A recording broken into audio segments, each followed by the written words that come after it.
আমি মানে ডেফিনেটলি বুবলিই হতে চাইতাম, ওকে, কিন্তু তার বাইরে আমি কিছুক্ষণের জন্য হলেও শাকিব খান হতে চাইতাম। ও মাই গড, অনেকের অনেক রকম হবি থাকে, বাট আমাদের স্বপ্নেমই ইয়াসমিন বুবলি আপু শাকিব খান হওয়ার হবি আছে। আমরা কেউ লেখাপড়া করে বিসিএস ক্যাডার হতে চাই, কেউ চলচ্চিত্র শিল্পী হতে চাই, কেউ পুলিশ কমিশনার হতে চাই, বাট আমাদের শবনম বুবলি আপু শাকিব খানই হতে চান। তো আমাদের শবনম বুবলি আপু কেন শাকিব খান হতে চান, তিনি কেন হঠাৎ করে বললেন যে তিনি কিছুক্ষণের জন্য হলেও তিনি শাকিব খান হতে চান? তো ভাই ব্রাদার, সেই বিষয় নিয়ে আলোচনা করবো আজকের এই ভিডিওতে। তো আমি এটাই মনে করি শবনম বুবলি আপু এতদিনে ঠিকঠাক একটা কথা বলেছে। তো ভাই ব্রাদার, সম্প্রতি চ্যানেল 24-এ শবনম বুবলি আপু এবং জিয়াউল রোশন ভাই একটা ইন্টারভিউ দিয়েছে। তো সেই ইন্টারভিউতে শবনম বুবলি আপু এবং জিয়াউল রোশন ভাই বিভিন্ন প্রশ্নের সম্মুখীন হয়। তো এক পর্যায়ে শবনম বুবলি আপুকে কোশ্চেন করা হয় যে আপনি ঘুম থেকে উঠে দেখলেন যে আপনি একজন বড় মাপের অভিনেত্রী হয়ে গেছেন, তো সেই ক্ষেত্রে আপনি কাকে চুজ করবেন? তো এমন তো প্রশ্নের উত্তরে শবনম বুবলি আপু যেটি অ্যান্সার দিয়েছেন, আমি তো অবাক হয়ে গেছি শবনম বুবলি আপুর অ্যান্সার দেওয়া দেখে। তো অ্যান্সারে শবনম বুবলি আপু বলেন যে আমি অন্য কিছু হতে চাই না, আমি বুবলি হতে চাই,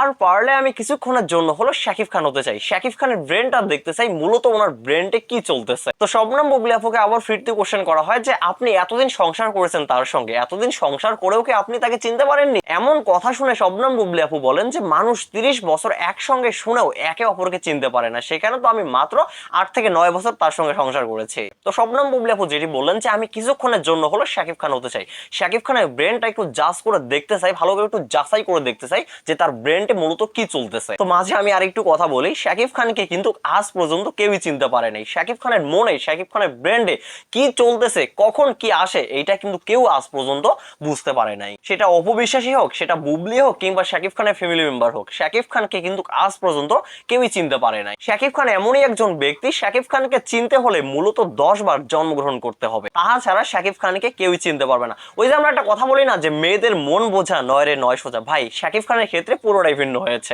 এখানে কথাটা আসবে শাকিব খানের মন এবং ব্রেন বোঝা নয় রে নয় সোজা, শাকিব খানকে বোঝা এতটা সহজ নয়। আজকে অপু কিংবা বুবলি যদি শাকিব খানকে চিনতো, বিশেষ করে বুবলি যদি আজকে শাকিব খানকে চিনতো, তাহলে শবনম বুবলির এই পরিণতি আজকে হতো না। শাকিব খানের ইনোসেন্ট রোমান্টিক কথা শুনে শবনম বুবলি গলে গিয়েছে। যদি শবনম বুবলি শাকিব খানের ইনোসেন্ট রোমান্টিক কথাগুলো শুনে না গলে যেত, তাহলে শবনম বুবলির ক্যারিয়ারটা আজকে অন্য লেভেলে চলে যেত। সেই সঙ্গে তার ব্যক্তিগত লাইফ নিয়ে এইভাবে প্রশ্নের সম্মুখীন হতে হতো না। অপু বুবলি কেউই শাকিব খানের মনটা বুঝতে পারেনি। এই দুজনের মধ্যে একজন যদি, অন্তত একজন যদি শাকিব খানের মনটা বুঝতে পারতো, তাহলে অন্য আরেকজনের ক্যারিয়ার এবং অন্য আরেকজনের লাইফ সেভ হয়ে যেত। দুজনেই শাকিব খানের মধুর কথার ফাঁদে ফা দিয়েছে। তো যাই হোক ভাই ব্রাদার, ফিরে আসি মূল টপিকে। তো শবনম বুবলি আপু যেটি বললেন যে আমি কিছু সময়ের জন্য হলো শাকিব খান হতে চাই, তো শবনম বুবলি আপু আপনি একবার নয়, যদি 7 বার শাকিব খানের ভিতরে যান, তারপর আপনি শাকিব খানকে চিনতে পারবেন না। শাকিব খান এমনই একজন মানুষ, ওনাকে চেনা বড় টাফ, ওনাকে বোঝা বড় টাফ। আরে ভাই, আপনি কিভাবে চিনবেন? শাকিব খানের মা বাবাই তো এখনো পর্যন্ত